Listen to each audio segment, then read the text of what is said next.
The mystery of an unknown rocket crash site on the moon. From the destruction of Mohenjo Daro, the Bermuda Triangle, to Mary Celeste, the face of Earth embraces multitudinous mysteries that haven't been unfolded. People have come up with the closest relevant theories to solve those mysteries that do make sense to some extent, and none has been able to elucidate them enough to call it a fact or law. The theories remain theories. You know the scientific method, right? The double crater noticed on the moon is one of those mysteries whose explanation is only theoretical. Watch the video till the end to learn about this mysterious double crater, which has been a hot topic of conversation for a couple of months now. But before we proceed, make sure to hit that subscribe button to get notified every time I post a new video. The crash. On June 24th, NASA Moon tweeted about finding 2 new craters on the moon that they speculate could have been a rocket landing site. In the recently released photos, the fresh craters can be observed that were not there during the last pass of the Lunar Reconnaissance Orbiter. Individuals believe a mysterious rocket has flung into the far side of the moon, leaving 2 craters, and astronomers have mathematically calculated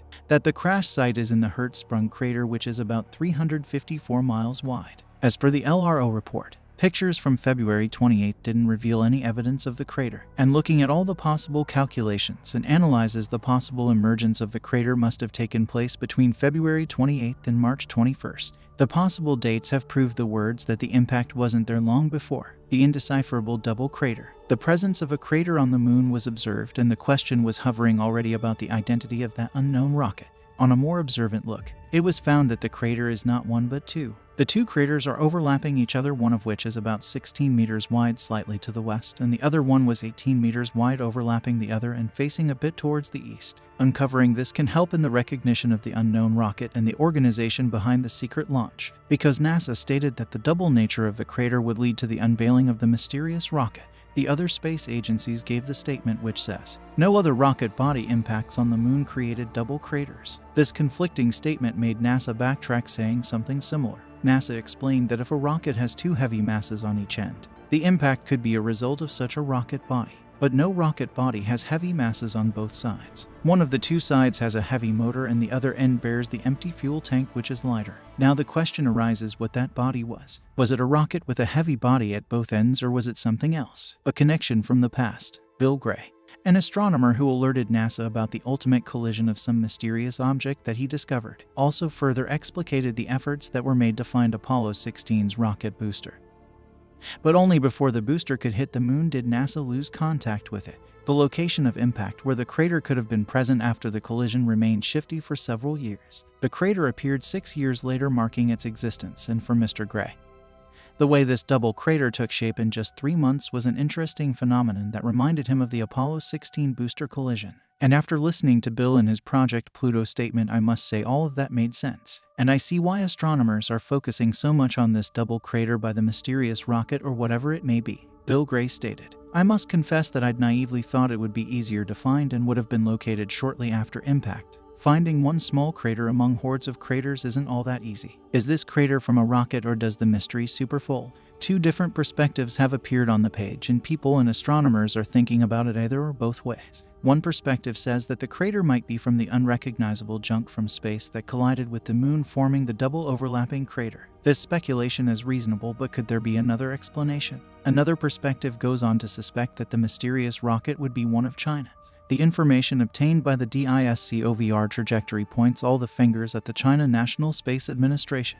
The 3rd stage booster from China's 5T1 robotic spacecraft could be the culprit, and these conclusions have been drawn based on studies. Take a guess at what the Foreign Minister of China said about these allegations. He has denied and does not support these speculations. He further justified the claim by saying that the booster from the 5T1 has already fallen back into the atmosphere of the Earth and was burned by the re-entry. Surprisingly, there is no public record that the booster from the spacecraft ever re-entered our atmosphere. But the U.S. Space Command has made it clear that it cannot be confirmed if the booster has collided with the moon, as it could not be identified, and if the booster's trajectory had headed towards the moon.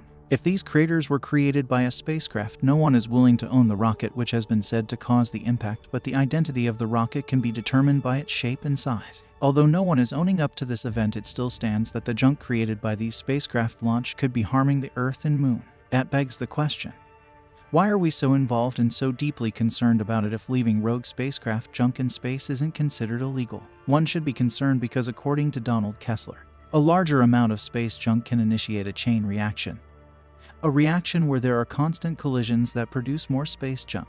With a greater amount of space junk, it can disturb and will make the Earth's orbit unstable. Adding more to that, debris that accumulates into the moon's atmosphere forms a cloud of space debris, and even though the moon does not have an ecosystem or any infrastructure, it still bears some of the most important and historical events in humanity. Doris Gross, an astronomer at the Australian National University and a space environmentalist, said, "We should not be intentionally or unintentionally using the moon as a space cemetery." The mystery of the double crater still remains until further evidence is released to explain what really happened between February 28th and March 21st. However, the question is indeed profound because no space agency is stepping up to name the unidentified object as their own. Every spacefaring nation is aloof from the unknown body. Does this aloofness convince us that the object was not a rocket but unrecognizable space debris? Well, certainly not. No conclusion is authentic without any evidence. But will this remain a great mystery? Maybe or maybe not. All eyes are on the research and work of international space agencies, and especially on NASA. The question in this crash, at last, is a matter of curiosity, and one thing that is ascertained is that the agency that is responsible for such conspicuous impact, even though it isn't something illegal, but the responsible agency would be embarrassed by what had happened. Not forgetting, Doris Gross's statement is eye-opening. We should feel our responsibility of making our Earth a better place to live, and alongside we should be very observant of the impact that we have on our space as well. Human inventions should be monitored, that whether they are more constructive or destructive. Space is vast, so enormous and outspread that we can't even fit it in our imaginations. We should not purposely dump junk in space and make it a landfill. Our purpose should be to create a better environment for both Earth and space. That's all for today, amigos. I hope you had fun watching this video, and thanks for watching it till the end. It would mean a lot if you could subscribe and leave a like. Also, leave comments in the section below. Your valuable reviews will be appreciated.